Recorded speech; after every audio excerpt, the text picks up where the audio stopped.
Hello, good afternoon, subscriber followers. This afternoon, I have a tutorial video na isi-share ko sa inyo. So, ang tutorial ngayon is about baking. So, ang oras dito pala sa Canada is 12:50 na ng hapon. It's Thursday, October. Thursday is October 9, 2025. So, baking ang tutorial natin ngayon. Gagawa tayo ngayon ng custard cake. Kasi may request sa atin na gagawa tayo ng custard cake kasi may salo-salo bukas. So, ngayon natin gawin. Kasi may trabaho tayo mamayang gabi. So, ipapakita ko sa inyo mga ingredients. So, ayan yung mga ingredients natin. Simulan tayo sa flour. It's a all-purpose flour. Or you can use cake flour or third class flour. And then sugar, 2 cups. Baking powder, 1.5 tablespoon. Lemon extract, 1 teaspoon. Salt, 1.5 teaspoon. And of course, royal true orange, but not necessary royal true orange. You can use also a plain water. Cooking oil, 3/4 cup. Ang salt natin, ayan, 1.5 teaspoon. Mayroon din tayo ritong condensed milk at saka evap. Gagamitin natin yun mamaya sa base natin ng custard cake. And of course, egg, 8 pieces only ang gagamitin natin. So, okay, let's go! And of course, syempre yung machine natin.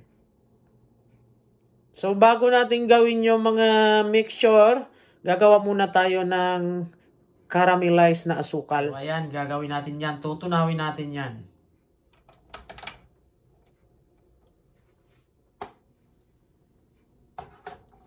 So, ang iba niyan, hindi na linalagyan ng tubig. Asukal na lang tinutunaw. Pero ako, lalagyan ko ng kaunting tubig.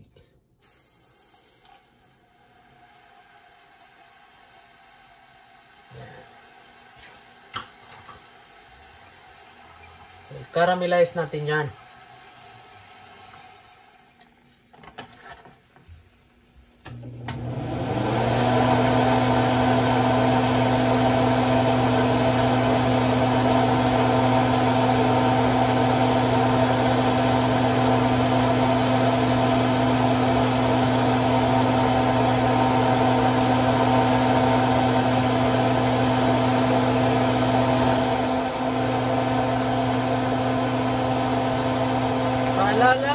Paalala lang sa mga bata, huwag nang gawin to, professional lang ang mga gumagawa nito ha.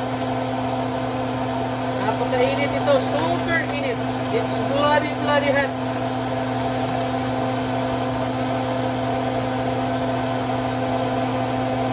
Ayan na, okay na. So, ito na mga guys, mag-uumpisa na tayo. Sinusundan naman tayo ng camera natin. Okay.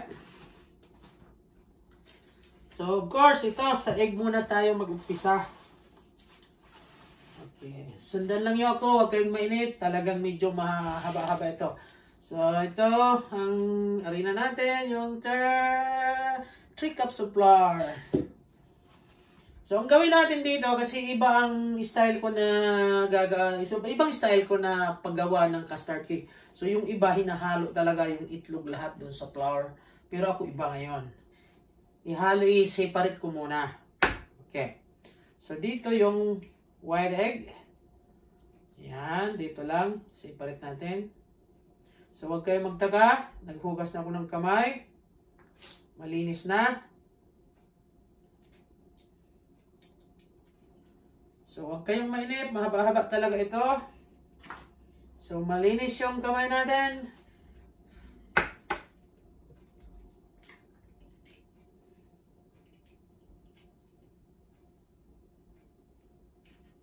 So, doon sa mga beginners, kumuha na kayo ng papel at saka ballpen.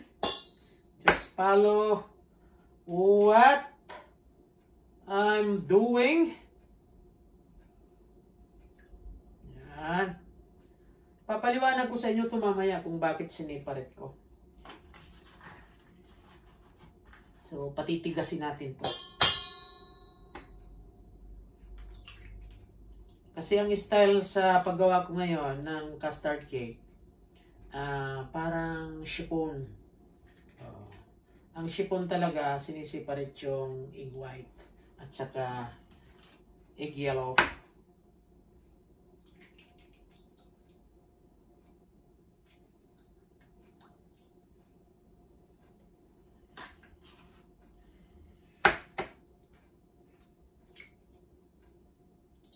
So, kung super jumbo yung egg nyo, bawasan na lang nyo. Pero ang regular talaga nito, so 3 cups of flour is 8 eggs na gamit natin dito.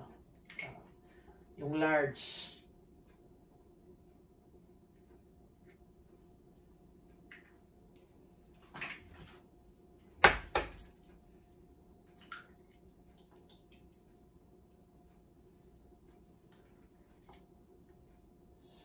So, iwasan nyo na mahaluan itong egg white o yung egg wash na mahaluan ng yellow na egg. Kasi mahirap yung patigasin mamaya.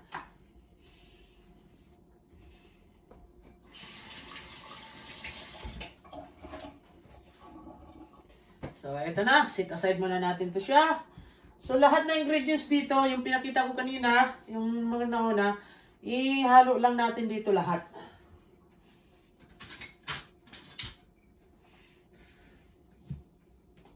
So, ang 2 cups na white sugar natin, yung 2 cups natin na white sugar, wag natin iubos niya ihalo rito. Tirahan natin ng mga 3/4 cup. Dito natin ilagay dito. Dito, okay na dito. Dito. Yan, lipat natin.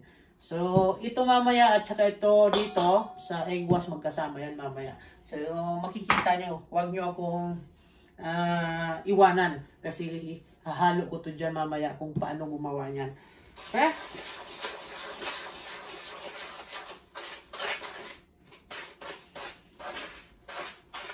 Of course, lahat na. Vanilla, 2 teaspoon.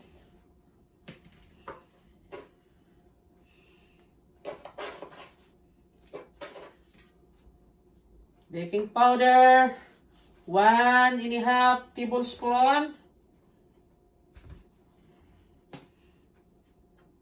Salt, 1½ teaspoon.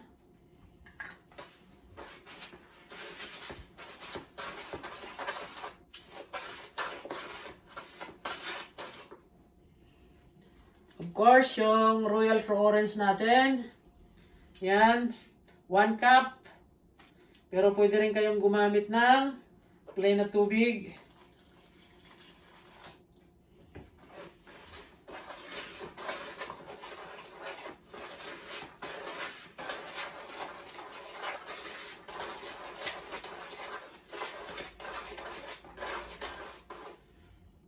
Lemon extract, 1 teaspoon.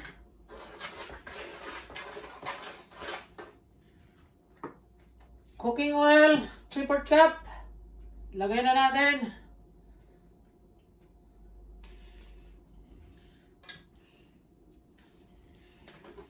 So ngayon, kung medyo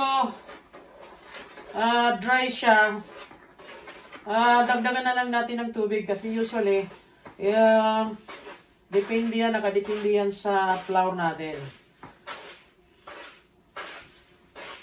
Yan.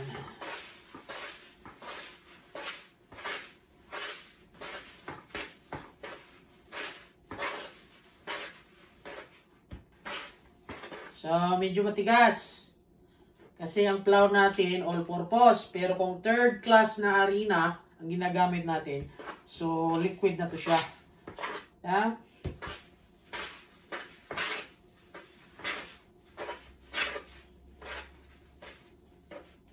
Yan.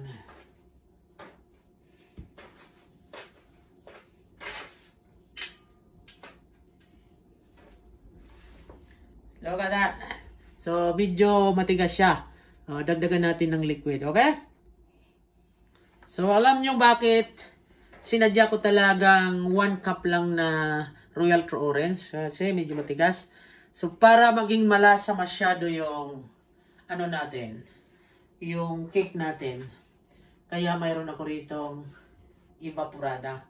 So, kung na-notice nyo, hindi ko sinabi kung ano karami ang evaporada. Kasi tatansyahin natin dito. Pero usually talaga ang tubig 1 cup lang o Royal True Orange. So, dito tayo ngayon magbe-base. Yan. Napakasarap nito.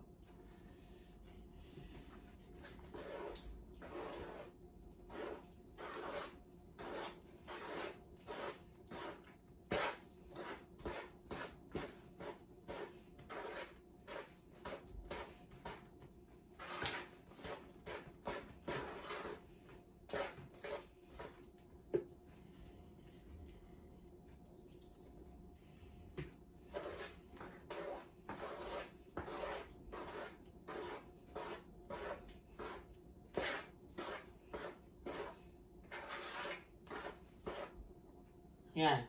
So, orange siya. Pero kung chiffon ang, pwede, huwag kayong gumamit ng orange. Gumamit kayo ng Sprite. Mas maganda ang Sprite sa chiffon kasi puti. Pero dito kasi custard tayo. So, orange. Yan.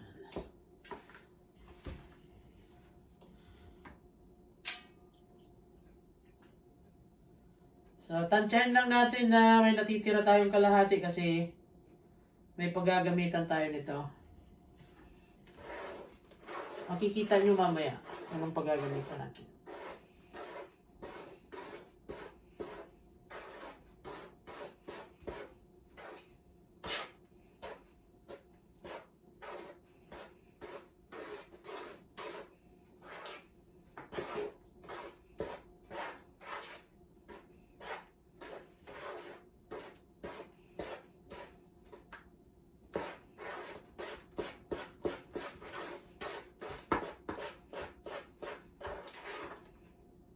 Diba? Medyo okay na. So, pwede na to. Yan. Medyo okay na. Idikit natin sa camera para makita nyo. Okay na to. Yan ang tamang texture ng cake. Yan.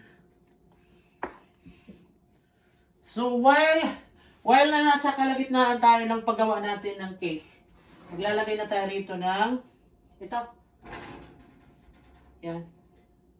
Tubig para medyo kumulo na. Kasi dyan natin ipapatong mamaya yung paggawa ng custard cake natin. Okay?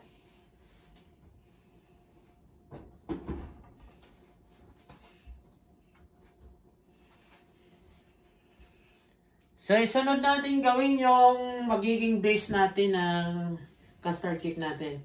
So, dapat sa 10 inches na baking pan natin, half lang ng condensed milk at saka half din ito. Okay? So, mangyari, ito may leftover ako na condensed milk since 2 days ago. So, ito nang gamitin natin. Yan.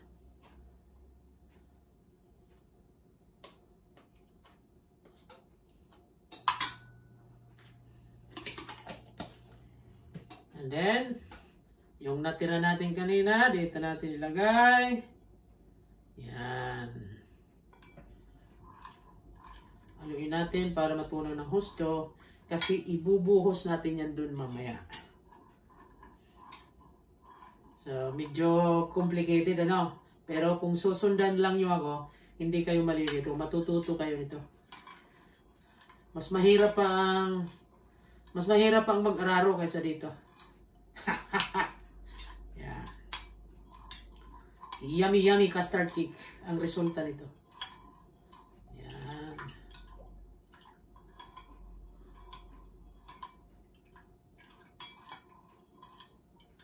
Okay. So, ito na mga guys. guys, dito na tayo sa panghalo na natin. Alala nyo yung puti ng itlog at saka cream of tartar. So ngayon, gamitan natin ito. Patigasin natin.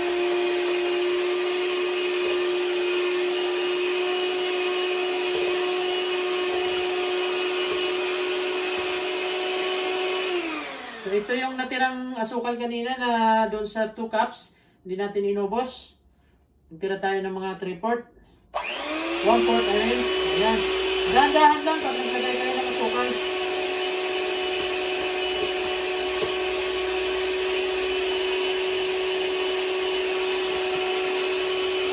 Cream of tartar. Para mabilis na tumigas siya.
Medyo matagal na ito. Pero malapit na. Huwag kayong mainit.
Kaunti pa mga guys. A little bit more.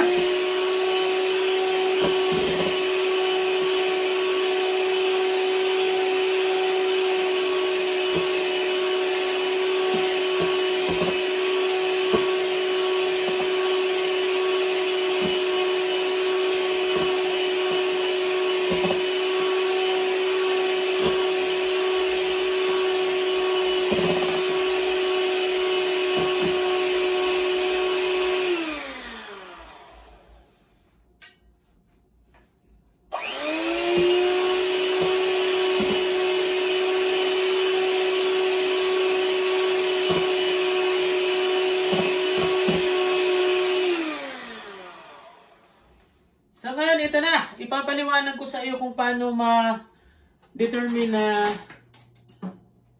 ready na siya. Yan. Ito. Yan. Yan. Pag hindi na bumagsak yan, yung ibig sabihin yan, yan, pag hindi na bumagsak yan, ibig sabihin ready na siya. Okay?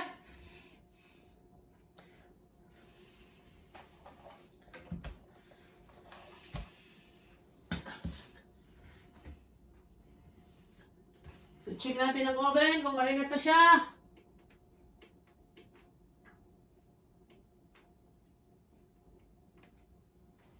Not yet.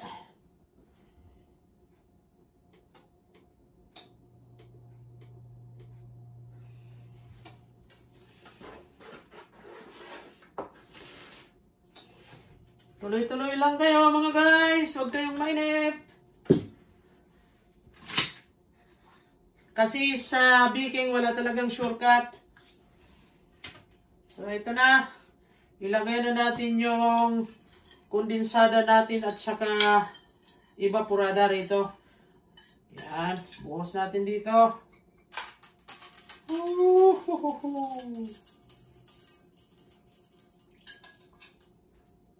Yan. So set aside.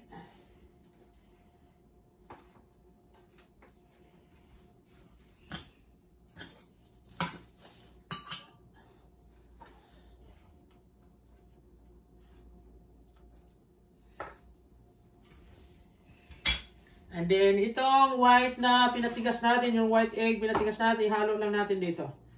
Ayan.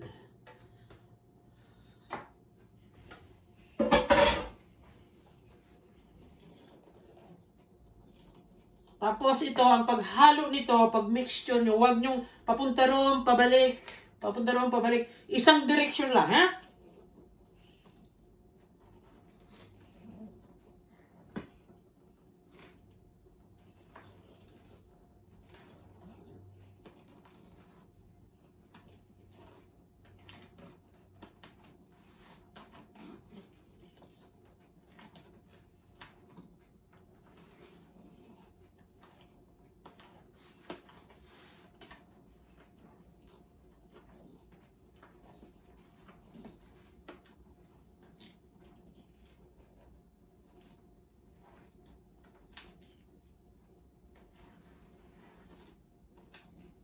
Huwag nyo rin sobrahan na mahalo ng husto masyado. Kasi malulusaw yan.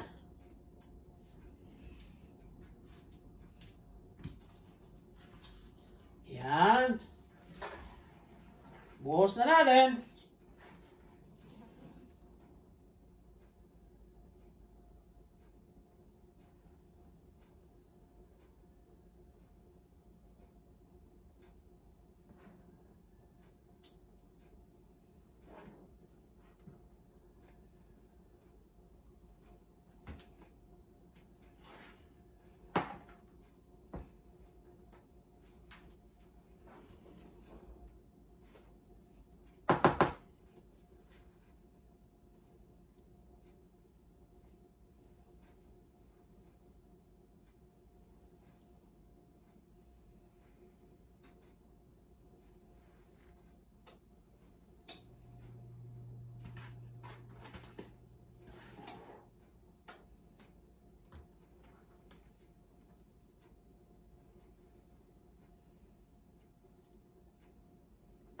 Alright, salang natin. So, tansya natin ito, 45 minutes, 375 degrees.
Okay.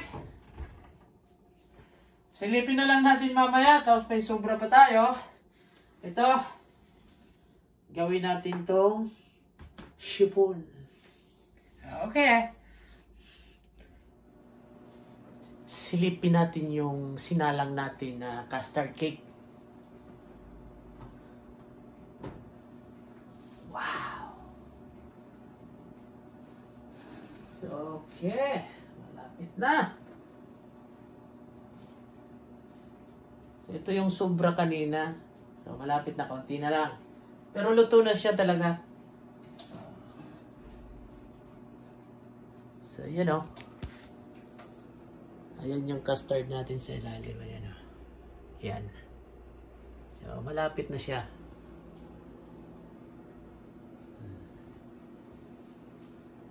So, kunting-kunti na lang.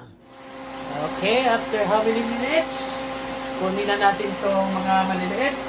Ayan.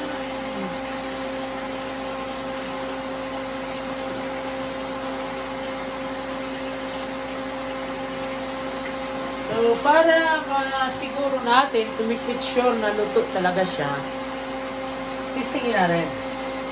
Ayan. Ayan. So, ibig sabihin, ayan. Wala nang dumikit. So, ibig sabihin, luto na siya. Okay. Yung custard natin, nandito pa. Ayan. Hindi pa to siya, actually luto na to siya, pero hindi pa natin masyado to, hindi pa natin tanggalin to kasi para sure tayo, yan. Ikot lang natin, di ba? Okay. Konti na lang. So, ito na. Kunin na natin yung custard cake natin. Yan.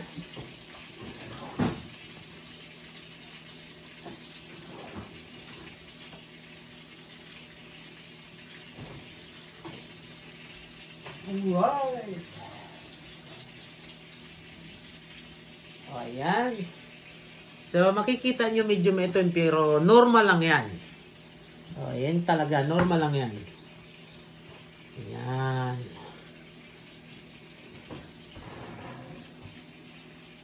Op. Okay.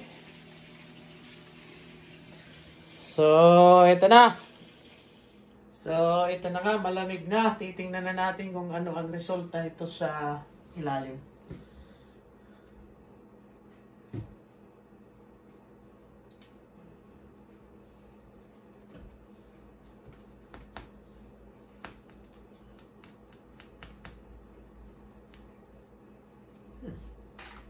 Interesting.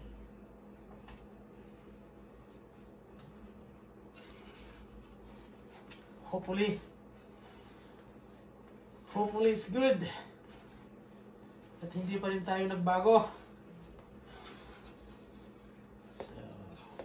So surprise tayo nito.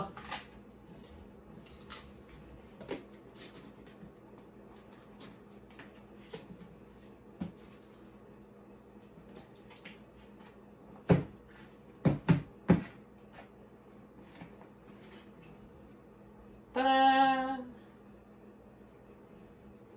Wow!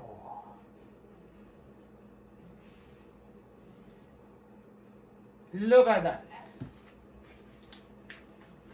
Look at that! Naga guys. So, success yung custard natin. Wala pa rin tayong pinagbago. So, salamat nga pala mga guys sa inyong panonood. Ito lang sawang subaybay sa YouTube channel ko. Sana ngayong araw nagustuhan nyo yung yung tutorial natin. At huwag na rin sana kayong mag-atubili na i-subscribe yung channel ko, yung mga hindi pa nakapag-subscribe. So, salamat! Magkita-kita tayo muli sa susunod. Bye for now! Ingat-ingat! Have a nice day!